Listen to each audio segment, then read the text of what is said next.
George MacDonald could give the real sense that everyone had the end of an elfin thread that must, at last, lead them into paradise. This is Pints for Jack, Season 7, Episode 34. MacDonald Month. George's Fairy Tales. After Hours with Dr. Danny Gableman. Welcome everyone. Here on Pints for Jack, we're reading our way through the works of C.S. Lewis.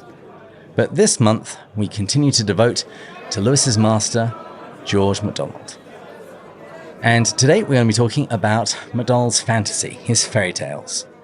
That's why I began today with that quotation from G.K. Chesterton about an elfin thread. And today we're joined by Dr. Danny Gableman. He's the head of English at King's Ely School. He received his BA from Roanoke College, his MA from Wheaton College, and his PhD from the University of St. Andrews. He appeared as a guest on the documentary The Fantasy Makers, and is the author of the book George MacDonald, Divine Carelessness and Fairy Tale Levity. And I also found out that the song he's most likely to sing at karaoke is Mr. Tambourine Man by Bob Dylan. Dr. Danny Gableman, welcome to Pints with Jack. Thank you very much. It's a pleasure to be here. Always happy to talk about George MacDonald and particularly his fairy tales. Wonderful. Well, here in Wisconsin, we currently have snow. What's the weather like in England today? Yeah, it's typical British springtime. So lots of sun, followed by a bit of rain, followed by a bit more cloud. I was thinking it's sort of a little bit like a George MacDonald fairy tale, The Golden Key, which sort of has a lot of shadows, the Shadowland, which Lewis obviously draws on a lot of his fairy tales as well. Well, today I'm enjoying some Earl Grey tea. What are you drinking? I'm having a lovely white wine, which I thought was appropriate for fairy tale discussions. I love it. Cheers. Cheers. So, would you mind telling us a little bit more about yourself? So, I am originally from Colorado, from the mountains, and so I was sort of thinking I could sort of tell you a little bit about myself as if it were a kind of fairy tale. So, I come from the mountains of Colorado, sort of a rural, semi-rural, I suppose, upbringing. I was raised reading what I would call maybe trash fantasy, or I should be fairly affectionate with that because I do think it served its purpose with me. But I read a lot of things that I now slightly regret having read. But along the way, it led me sort of further up and further in to anticipate the ending of our program, and led me to people like C.S. Lewis and Tolkien and Chesterton and so forth. And so I didn't have much in the way of guidance, I suppose, growing up with my reading. My parents weren't particularly readers, and they weren't overly interested in fantasy at all. In fact, I'd say neither of my parents really like fantasy literature. So that was something I discovered on my own. And again, it wasn't really cool in those days either. So I was sort of doing it on the sly. I was reading books. I'd go to the library, and the library had these books, but in my school library, then I sort of had to hide in the back corner and read them in that sort of fashion. But it was a journey, and it was a process. And along the way, I went, as you mentioned, to wonderful places like Virginia, to the sort of haunted hills of Appalachia, and then ended up going to Wheaton it was actually a biblical studies was what I did there. And it was doing biblical studies that I decided that I definitely wanted to do literature and theology more so than biblical studies, which then led me on to St. Andrews and the sort of magical, mystical Scottish landscape of St. Andrews with again sort of ruined cathedrals and haunted castles and these kinds of just very evocative landscapes and places. And that's where I met my fairy tale princess, which is my wife, who is also a little bit like MacDonald. She's from southern England, not actually too far away from where George MacDonald's wife is from. And there we had, again, a magical kind of romance in which just a brief story about that was when I proposed to her. I made it sort of like a fairy tale quest, and but I sort of reversed it slightly, and I locked myself at the top of St. Rule's Tower, and she had to solve the clues and make it to the top of the tower to rescue me. Well, she wouldn't like me articulating it that way, but that's one way you can sort of look at it. I love it. Now we are down in the fens of Cambridgeshire, so I've gone from the heights of the mountains to about the flattest, lowest places possible. So it's neither of our ideal landscapes, but presumably there's some sort of journey or adventure here that I need to be having. So that's a little bit about my path so far. I love it. And when did you first discover MacDonald, and when did he become an author of particular and like serious interest? If I went back and recounted all of my childhood reading, it wouldn't be very impressive. I did read probably the most impressive one from your perspective, and mine would be C.S. Lewis, the Chronicles of Narnia, those kinds of things. And so I didn't encounter MacDonald until college, and it was C.S. Lewis who essentially introduced me to MacDonald. I can't remember. It was probably Surprised by Joy would be my guess. I think that was the one I read first. I might have actually read The Great Divorce first, but I probably didn't even know who George MacDonald was if I did. And so I probably didn't even recognize the figure of George MacDonald if I did read that first, which is possible. And so again, sort of a bit like you're doing here on your program this month, I felt obligated to investigate for myself, and I picked up Phantastes, which is, I think, what most people do after reading Surprised by Joy. And I think it was a mistake. and I completely agree. I think it was a mistake. And I tried once, so I think I got through about the first 3 chapters, and I thought, I don't know what in the world's going on here, and I put it down. And then I tried again, and I think I got a couple chapters further and put it down again.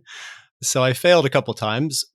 Yeah, it's hard for me to remember exactly why I picked it up a third time, but at some point in college, I picked it up a third time, and it was a completely different experience. I mean, it was still bewildering and strange, but it was one of the most powerful, transformative reading experiences of my life. Probably about a year later, I can't remember exactly, I read it again, and it was one of the few books at that point in my life that I had reread, and it had probably an even more profound impact the second time, which was a really strange thing as well, is because normally you read a book, and the first time is the really pivotal, transformative kind of thing. And this time I got more out of it the second time around, which again, I now look back and think that, well, that's the sign of a good book. But at the time I didn't, I didn't quite think that way. Yeah, I still wouldn't have put him necessarily as high as Lewis in my estimation, or even a lot of other writers either. But I do remember discovering his actual collection of fairy tales for the first time, because that was kind of another magical moment, I suppose. It was in one of these lovely used bookshops, which I don't get to go to very much. I used to, go to used bookshops all the time and find treasures there, but I don't do that nearly as often anymore. Anyway, one of my most memorable finds ever was finding George MacDonald's complete fairy tales.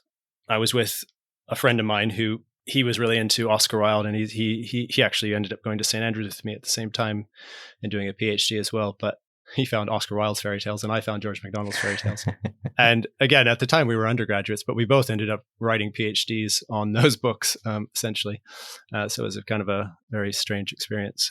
And then I started reading those, and actually, probably from there, it was his essay, The Fantastic Imagination, which initially, even more than his fairy tales, was very inspiring and made me more interested in MacDonald than I previously had been. Then it was a slow process of reading a few things here, a few things there. I read some of the abridged versions, which are so anathema these days to a lot of MacDonald scholars. But Michael Phillips did a lot of abridged versions back in the 80s and 90s, and of MacDonald's novels, which again, a lot of people look down on. But for me, they were good. They were useful sort of gateways, transitions to knowing a lot more about what he's doing, general themes, without the difficulty of some of the Victorian language and grammar and that kind of stuff, which might have put me off at that point. I was a literature student, but even still, MacDonald is, I would say, more challenging than Dickens, for instance, as if you're just sort of coming at it out of the blue. And Dickens is obviously not the most straightforward for all people. So yeah, it served its purpose. And then again, it's strange now that I'm so into MacDonald, I can't really remember all of these things very clearly.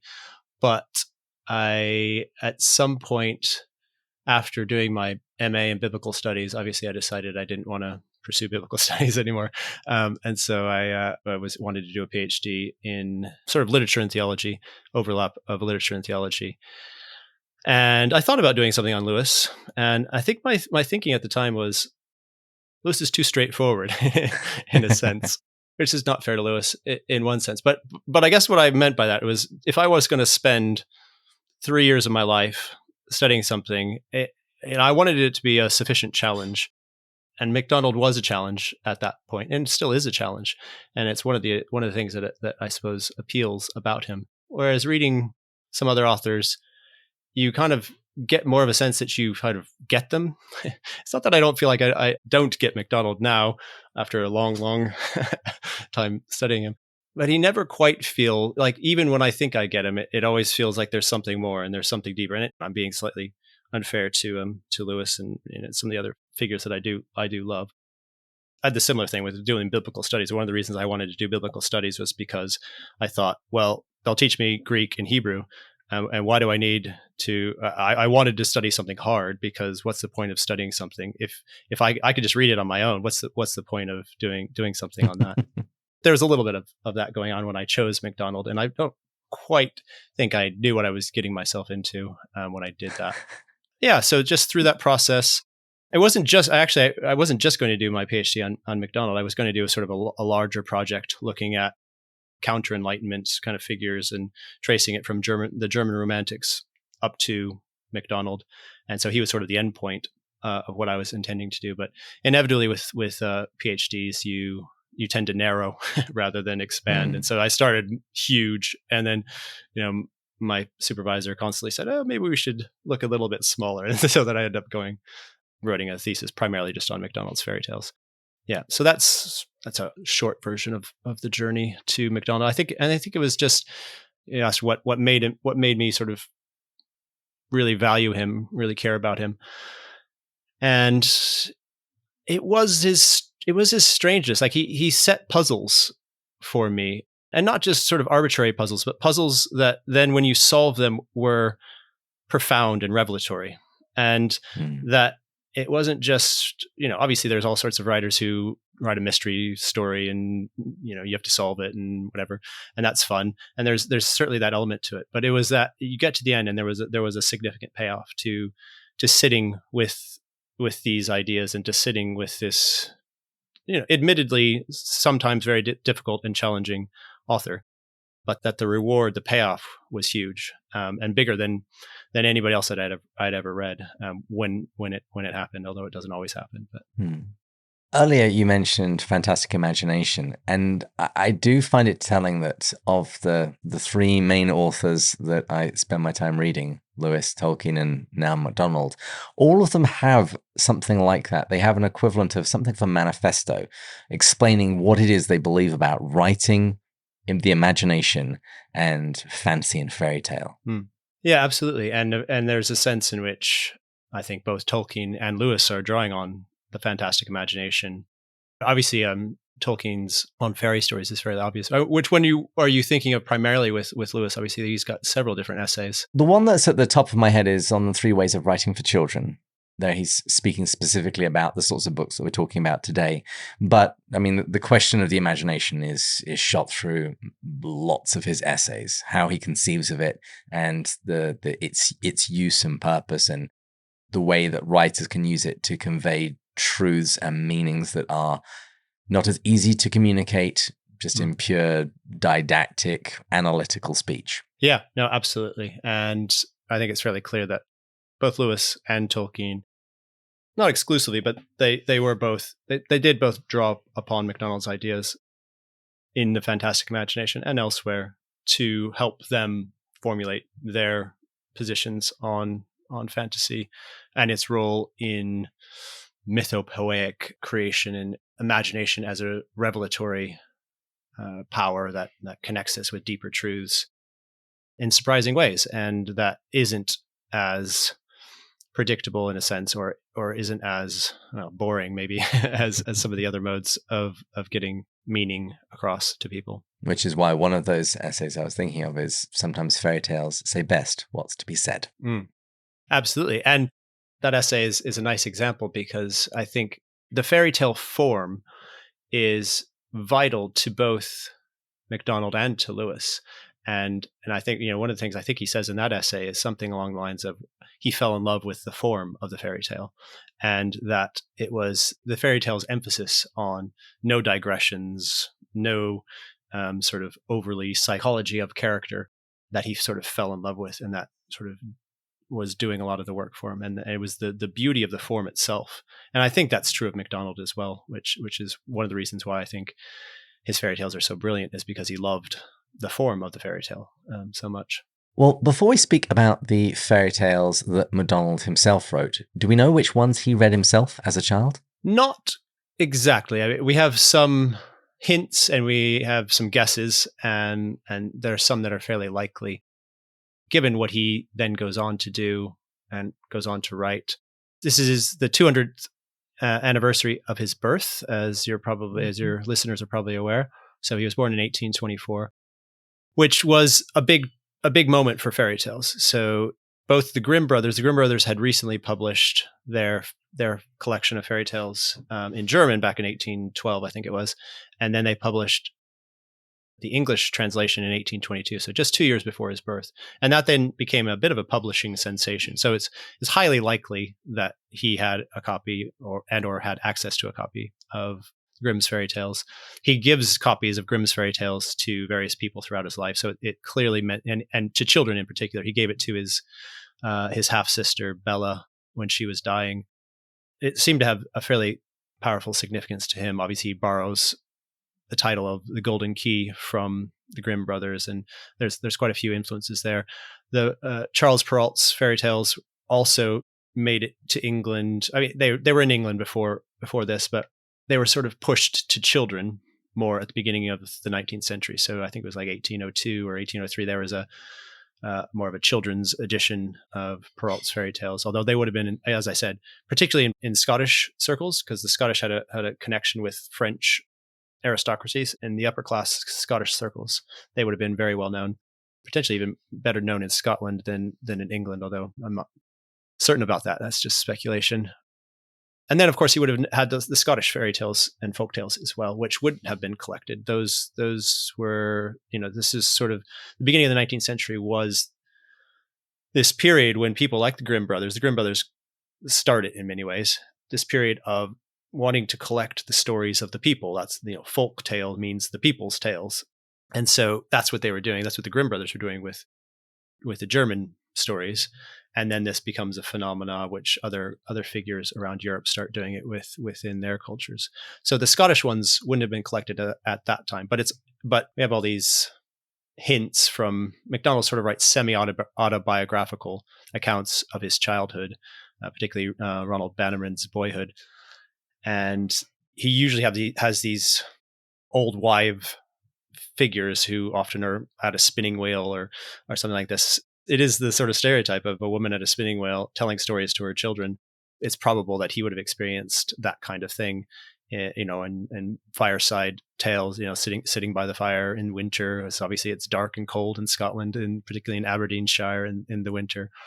So I think there was a lot of those kinds of things. Again, there's a lot of those kinds of images in his fairy tales and in his novels of storytelling around a fire, or with old woman figure telling stories to children. So I think those are some of the he would have had the large bulk of fairy tale tradition at his disposal. The Scottish ones, which are probably a little bit less known, they definitely influence his stories fairly significantly. Things like kelpies, which are giant, terrifying water horses that come out and eat you and stuff like that. The Scottish ones are pretty terrifying, actually. Usually they involve, monsters like that. There's the brownies. The brownies are a little bit more positive, helping elfin kind of creatures. But there's also a lot of stories of children being abducted by fairies, which is not unique to Scotland, but it's pretty heavy in the Scottish tradition, the child abduction motif. And MacDonald draws heavily on the child abduction motif in his stories as well. So those are some of the ones that he probably had. I actually think he was potentially a little bit more influenced down the line by the German Romantic fairy tales. So obviously there's the Grimm brothers who were collecting the folk tales of the time. But there were also these figures in Germany who were writing their own fairy tales and were rewriting tales. The one that most influenced him was Novalis, but also people like E.T.A. Hoffmann and Goethe. There was a kind of a rage in Germany right around just before MacDonald's birth, sort of right around the turn of the 19th century, for literary, what we now would think of as a literary fairy tale. And I think these, sort of like Lewis with Phantastes, it's probable that he encountered these not in childhood, but sort of as a teenager, as a late teenager, maybe around when he was at university at the University of Aberdeen. He went one summer and seems to have, we don't know exactly where, catalogued a library in some Scottish lord's estate, and probably there encountered the German Romantics for the first time. And yeah, I'd say that had as big an influence, if not a bigger influence, on his love of, and I think for him it was, again, a little bit like Lewis's Phantastes experience. It was a transformative reading experience that impacted him for the rest of his life. And so that the fairy tale itself as a form was kind of embedded in his psyche in a very deep and profound way. When I discovered that story of him cataloguing a library at a manor house, I got very, very jealous. My university vacations didn't have quite such fun working activities. It involved a little bit more hard labor and a little less, sitting around a library reading books for fun. Absolutely. Well, would you then mind giving us a quick rundown of the main fairy tales which MacDonald wrote? Yes. So part of the problem is how you define a fairy tale, which is a general problem. Well, it's always a problem in literary studies, how you define genres, and there's always debates and arguments about these things. If we define it fairly broadly, and we think about his fantasies and his works, so he wrote sort of maybe in two categories: ones that are a little bit more orientated towards children, and then maybe more focused on grown-ups. Although MacDonald probably never would have liked that distinction, because he always emphasized the childlike. So he had this idea, which comes through in all of his works, that you grow more childlike as you grow older. So it's not the childish, there's parts of childhood that you grow out of, but there's a part of childhood which is essential, not just to humanity, but to God himself. And he said he wrote for the childlike of all ages. Even though he kind of did that, he also kind of broke down that dichotomy and didn't really like that distinction, as of course just Lewis and Tolkien also disliked that distinction as well. I would also add, I wanted to sort of read this quotation from Chesterton, because there's a sense in which I think, Chesterton basically says all of MacDonald's work, at least novels, are also fairy tales. So Chesterton says of him, MacDonald's tales of real life are allegories, or disguised versions of his fairy tales. It is not that he dresses up men and movements as knights and dragons, but that he thinks that knights and dragons, really existing in the eternal world, are dressed up here as men and movements. Almost all the faults of his novels are the virtues of a fairy tale. So there's a sense in which I would argue, and I broadly, not exclusively, agree with Chesterton here. If you understand the fairy tale, MacDonald's love of the fairy tale, it gives you access actually to his other works as well. And I think I would even make a good case that you could understand his theology better through knowing the fairy tales. So a little plug for fairy tales first, which I think is a question we'll discuss later on down the line. But yeah, so then you can break it down into the long works for children, which would include The Princess and the Goblin and The Princess and Curdie. These are probably two of his most known, most famous children's works. They were in his own time, sort of just behind Alice in Wonderland as sort of some of the most known and loved children's fiction of the day. And again, Chesterton in particular says that The Princess and the Goblin changed his whole life, and that if he had to choose one book that had made the biggest impact upon him, he would choose The Princess and the Goblin. And so that it's fairly high praise from Chesterton. And I'd say Chesterton's advice is a little bit better than Lewis's in this regard. If you want a place to start, The Princess and the Goblin is definitely a better place to start. Agreed. Than Phantastes. So it's basically, it is your classic fairy tale. You've got a boy, Minor, who then encounters the princess, who is essentially being besieged, attacked by goblins, and they have to manage this situation. And there's essentially a fairy godmother figure who lives in the attic of the castle. And so it's a story of how they resolve the situation with the goblins. I won't give you all the details or spoil it for you, but it is a beautiful story. And then it has a continuation, The Princess and the Curdy, which is actually very different from The Princess and the Goblin, but still excellent. And again, I think the nice thing is, I asked my two daughters which ones they liked best, and the oldest one said the princess stories, and partially because they are a series, right? So she says, I love a series, and so there's a sense in which you get the continuation of that. And it's one of the few, it's virtually the only series that he did for children. So he did actually quite a bit more for grown-ups. There's also At the Back of the North Wind, which is a weird story, but also extremely beautiful. And again, broadly speaking, I would categorize it as a fairy tale.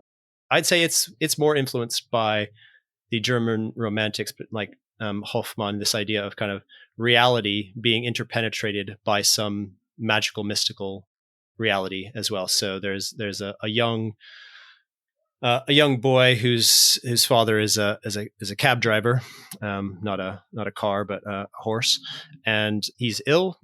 Essentially, you don't find out till the end of the novel that, well, you know he's ill, but to give it away, which isn't really giving away, he's ill and ultimately he dies. But it's the story of this dying child, which is a very common motif in Victorian literature. His experiences with some sort of transcendent reality, and that transcendent reality figure is North Wind, sort of the embodiment of North Wind. And of course, the North Wind is the figure of destruction and pain and all these negative, normally associated with negativity. But Diamond experiences her as the most beautiful, profound, loving, nurturing figure in his life. And so he has these nighttime encounters with North Wind. When he's essentially dying at one point, he goes to the back of the North Wind. He goes through North Wind herself into this land, which is sort of a little bit like, it's fairly clear. Well, he says as much. He's drawing on Dante, and Dante's sort of purgatory, paradise, the top level of purgatory, when he sends Diamond to the back of the North Wind. And then he has all these encounters with the real world where he's driving a cab, and he has a friend who's a street sweeper, and he has to help her out away from her alcoholic grandmother. And like there's all sorts of other things going on. It's a very strange mix of realistic and fantasy and interpenetrating, which again, I think is what makes it so interesting and wonderful. And if you go into MacDonald not sort of expecting a story to do a certain thing, I think it can be very rewarding to have that open-mindedness, because MacDonald doesn't necessarily give you what you think you want, but it might be what you actually want by the time you get to the end. And I think that's the thing. Like mostly you think, a story about a dying child, that's probably not going to be a big hit, but it actually was. It was also one of his most famous and popular novels in his day. Subsequently as well, it's been one of the most republished in his lifetime. There's all the short fairy tales, which are sort of particularly the ones that I've focused a lot of attention on. And the short fairy tales I also think are some of the most beautiful. They're like little artifacts. They're sort of, what would be a nice comparison? It's, maybe not, it's going a bit far to say it's sort of like, like I don't know, an illustrated manuscript kind of thing. But, it's like this, it's like the beautifully perfect crafting of a page. And I feel like I would argue that it's almost his best crafting as a writer. It's not to say I don't agree with Lewis that he's not the best writer, which was one of the criticisms that Lewis sort of seems to make, although again, it's probably overblown. Mm-hmm. I think you can't even make that criticism I'd say he's in the first rank of writers when it comes to fairy tales. And again, in my mind, it's hard to imagine. I personally, of course, I'm biased, but I think he is the best fairy tale writer, certainly of the 19th century in Britain. I would say he beats Oscar Wilde and Thackeray and Dickens and all the other greats who attempted to write fairy tales. MacDonald did it better, which I wouldn't necessarily say about his novels. Dickens probably did write a better novel than MacDonald, but he didn't write a better fairy tale. And so there's something about that as well. And so he wrote a series of these. So you've got the light and playful ones, which actually sort of, just thinking about it, they tend to draw more on Perrault, the sort of French tradition. So you got The Light Princess and Little Daylight. Those are both kind of retellings of the Sleeping Beauty story. Then you've got some of the darker ones, which are a little bit more grim-like. So the Giant's Heart, for instance, is kind of a bit of a brutal tale, which has definitely a Germanic grim-like quality to it. And then you've got some of the Scottish flavored ones, so like the Carasoin. Maybe the Wise Woman might fit into this category as well, where there is child abduction going on, and so you've got some scary figures stealing children, and you've got to deal with that problem. And then you've got ones like the Golden Key and the History of Photogen and Nycteris, which are kind of in their own category. They seem, you can of course make connections with other fairy tales, and the Golden Key, as I mentioned earlier, is drawing its title from the Grimm brothers and has certain associations with lots of other fairy tales. But it's strange, it's weird. It's kind of doing I think something slightly different from most fairy tales in this regard. Again, I might point to the Golden Key as the most I don't know, perfect's not quite the right word, but most beautiful on kind of a aesthetic, just an aesthetic sort of level. The History of Photogen and Nycteris I also think is beautiful in this regard, which is sort of much more about, they're both actually about male, female characters who have to relate to each other and not relate to each other in order to sort of progress, make in their spiritual journey. And then of course you also have the more famous ones. The most famous is probably Phantastes, just because of Lewis. It was relatively well known in his own day, but probably not as well known as it became because of Lewis. So yeah, it did have a good reception in Victorian times, but I'd say his other slightly more children focused ones were more popular at the time. And then Lilith is similar. Phantastes and Lilith, he called Phantastes a fairy tale for grown people. So he has this kind of conception of it as a little bit more mature, a little bit more sophisticated, a little bit darker. But Lilith is the darkest of all. Lilith is kind of like a vampire story. Yeah, it's kind of his most gothic, most weird, and hardest to understand. And I'd say very few people really understand it. When you tell some people that you're reading a fairy tale, they'll pull a face at you. And Lewis has got lots of wonderful, snarky lines, like, when I became a man, I put away childish things, including the fear of childishness and the desire to be very grown up. He also has the famous line in the dedication of The Lion, the Witch, and the Wardrobe, where he speaks to his goddaughter Lucy and says that books take longer to grow up than children, and you probably won't be into fairy tales when this comes out, but then you'll grow up a little bit more, and then you'll be ready for fairy tales, and then you can tell me what you think about it. But I'll probably be too deaf to hear at that point. But I really want to sort of pose to you the question: why are fairy tales important? Both, to the people that read them and to the people that write them. And in this case, George MacDonald. Yeah, I mean, it's a great question, and one that I've thought long about. I mean, I think to start generally with the fairy tale as a form. I think you could think about it as it has been developed through centuries, millennia of human culture.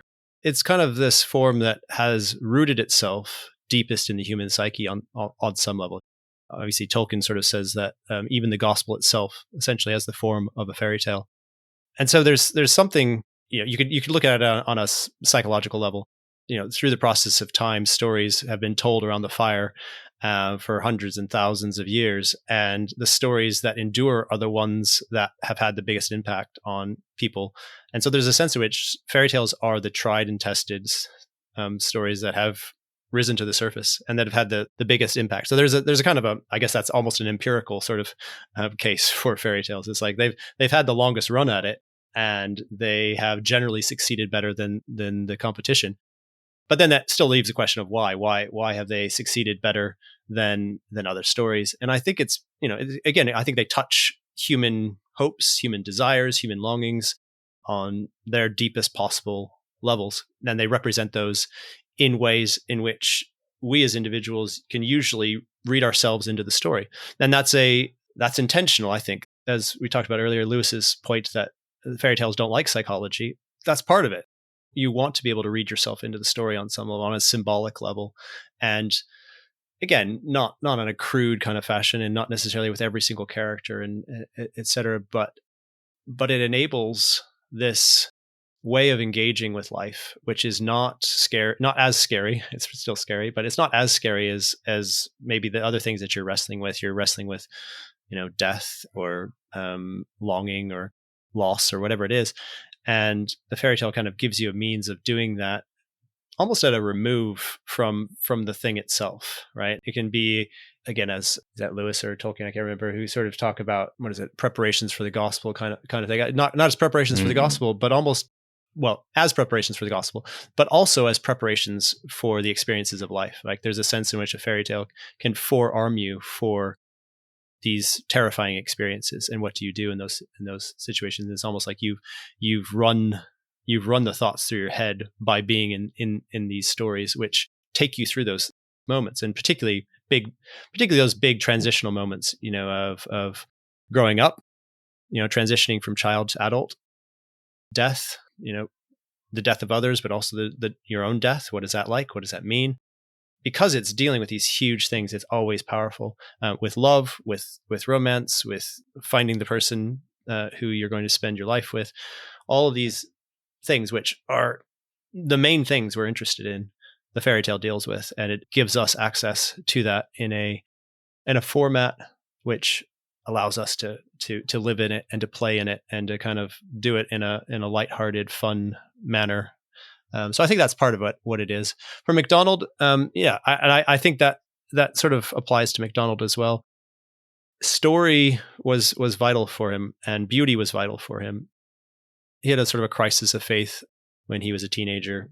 It seems likely that it was partially because of the truth, the overemphasis on rationality and reason and the Enlightenment kind of focus on these things in a over the top sort of way, I guess, that also put him off a little bit. Again, I don't want to overdo the Calvinist side of things, because MacDonald had a very complicated relationship with Calvinism, but he does critique the catechismic element of send children to school. You learn you memorize your catechism by heart, and it has this kind of frightening, terrifying element, which includes the God of punishment and damnation and all the rest of it.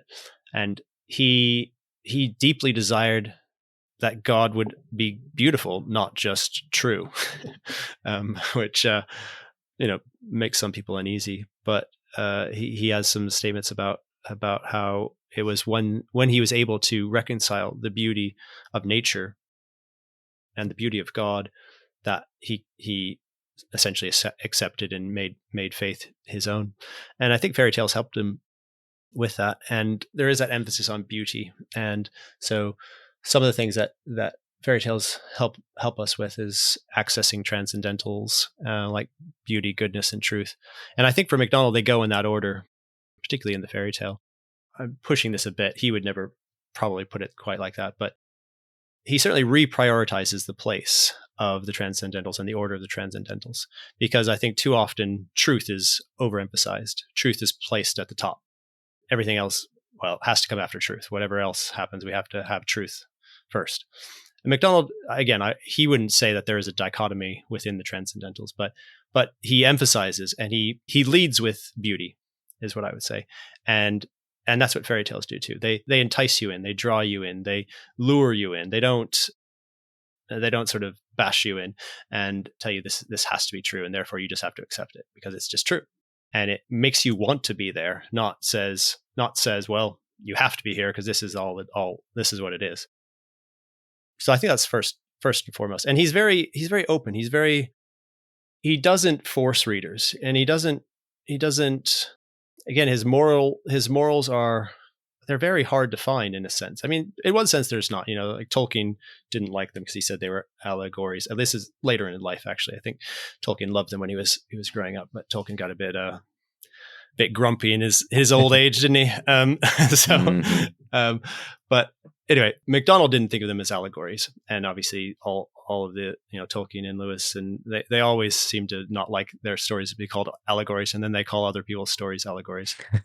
MacDonald didn't think of his stories that way. So one of the things that he said in The Fantastic Imagination, which I love, he said about his fairy tales: "Let fairy tale of mine go for a firefly that now flashes, now is dark, but may flash again. Caught in a hand which does not love its kind, it will turn to an insignificant, ugly thing that can neither flash nor fly." And there's something about that one, I love the fact that he makes it a firefly.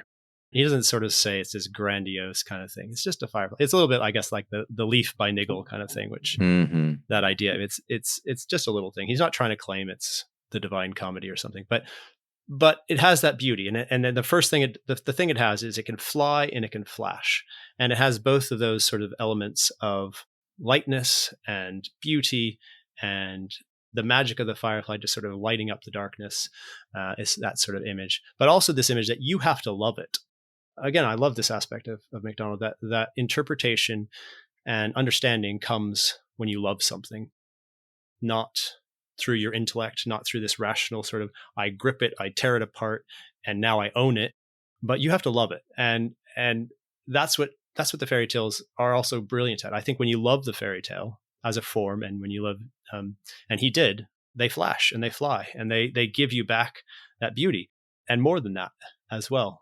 And he had a real trust as well. I think this is the other aspect. He has a real trust in the form itself, and I would say in the form behind the form, right? He trusted in the divine power that created that form for him to delight in and to enjoy. So then after beauty, I'd say it's goodness, which also imbues most fairy tales, but MacDonald's fairy tales specifically, I think. And again, Lewis, I think, experienced this profoundly, very famously. He talked about Phantastes as the thing that baptized his imagination. And that idea of it somehow, the story itself cleansing him is a beautiful image, and why it's been so powerful ever since he said it. But he also said that when he read it, he said, "I did not yet know the name of that new quality, the bright shadow that rested on the travels of Anados. I do now. It was holiness. For the first time, the song of the sirens sounded like the voice of my mother or my nurse." Lewis had been reading Spenser and Mallory and all the great fantasy writers of the past as well. And I don't think by implication he's implying that there wasn't some goodness there as well. But MacDonald does that in a particularly powerful, rich, striking way. That sense of goodness. And again, most people, most critics and most readers have recognized this. And one of my favorite quotations about this as well, it comes from W.H. Auden, to bring in somebody other than Lewis into this conversation. Auden also grew up reading MacDonald's fairy tales, and he wrote later in life, "George MacDonald's most extraordinary and precious gift is his ability in all his stories to create an atmosphere of goodness about which there is nothing phony or moralistic. Nothing is rarer in literature. That is why his permanent importance in literature is assured." This idea that it's hard to make things good. I talk about this quite often with my students when I'm teaching, like Paradise Lost, for instance. Why is it that everyone loves Satan? Like everyone loves Satan in Paradise Lost, and everyone complains about how boring God is. And it's hard to make goodness exciting and goodness to be the thing that is really alive. But that's what MacDonald does, I think, better than, certainly better than most writers. He makes goodness itself exciting. He doesn't have to inject the evil to kind of get you in and then lead you back, right? It's like he somehow has this amazing ability to get you excited about goodness itself, to make goodness desirable, which is hard. And usually most writers rely on injecting the story with a bit of evil to ooh, that's exciting. So he can do this without resorting to that. And then again, I think he does ultimately connect with truth, right? I'm not trying to say he's not interested in truth. He definitely is, but it's that less focused on the Enlightenment ideals of rationality and, propositions 1, 2, 3, 4. It's much more about relationship. And this is why love is so important. He talks about love being the only minus, he says. Diamond says this at the Back of the North Wind, and the sense of things by loving them. And you don't possess things. Like with a fairy tale, you don't grab onto it, because if you do, you kill it. You hold it loosely, you hold it lightly. And then even writers themselves, I think this is the other brilliant thing that I love about MacDonald, is he's not really possessive over his own stories, which is really strange with writers. Most writers they might not want to tell you what their story means, but they also don't want you to get it wrong. So you get like, I don't know, again, Tolkien's really upset that people considered The Ring the atomic bomb kind of thing. MacDonald was much calmer about that, and he's much like, if you read that there, that's fine. And not only that, he said, this is also from Fantastic Imagination, which, as I said, is one of my favorites. He says that so many are the thoughts allied to every other thought. So many are the relations involved in every figure. So many the facts hinted in every symbol. A man may well discover himself truth in what he wrote, for he was dealing all the time with things that came from thoughts beyond his own.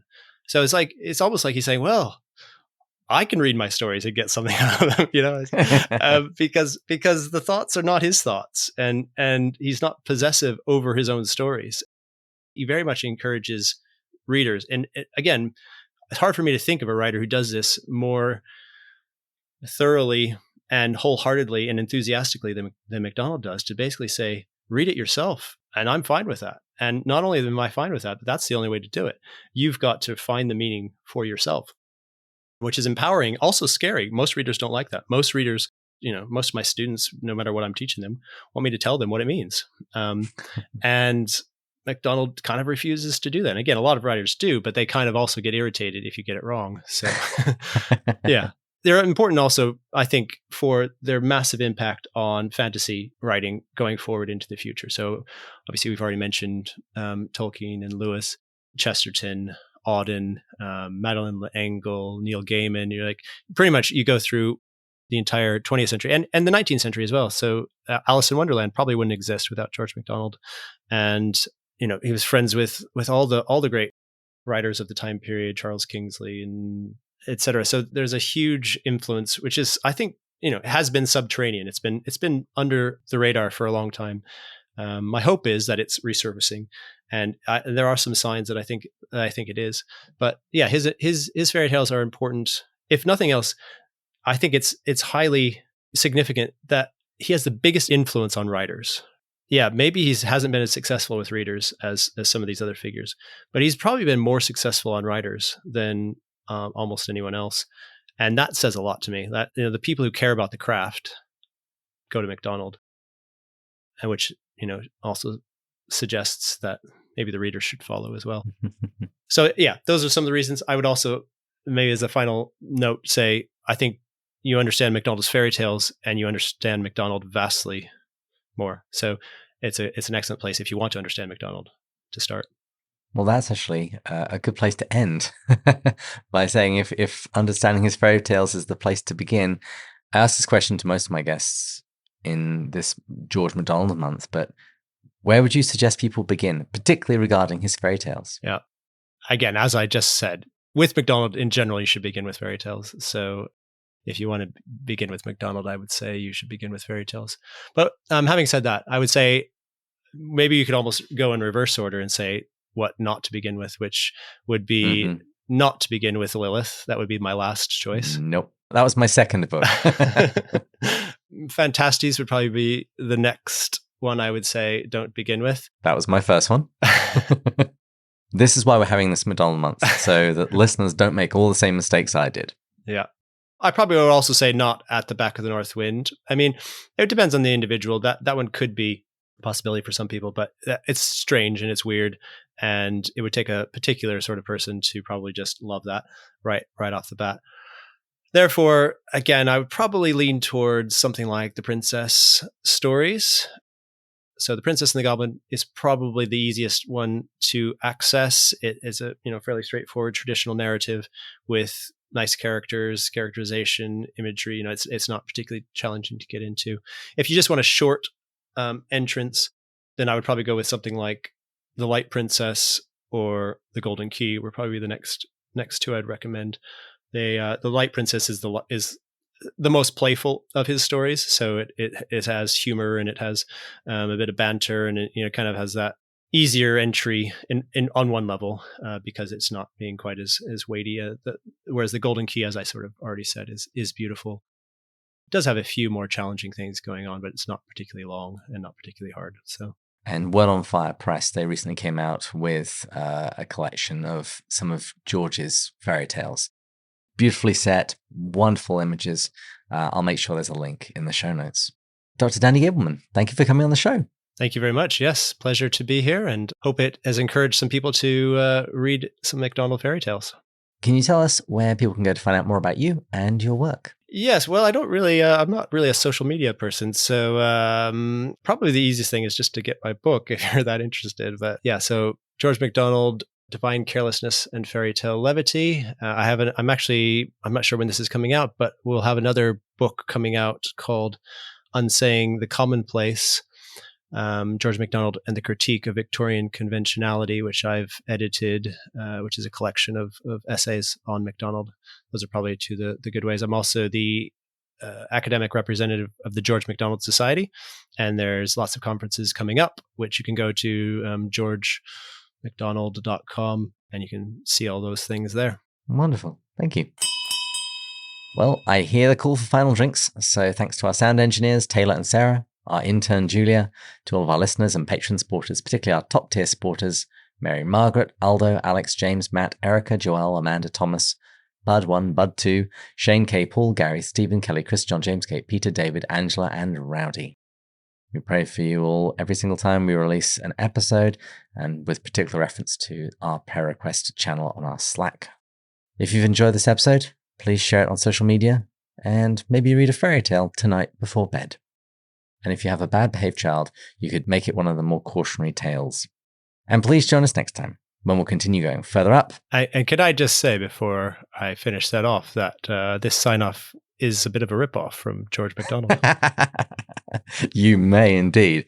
Where's it from? I'd say it's from The Golden Key or potentially Lilith, both of which have these images of going further up and further in at the end of their stories. Well, in next episode, we won't get this sort of snark. So join us then when we'll continue going further up and further in. Cheers. Cheers.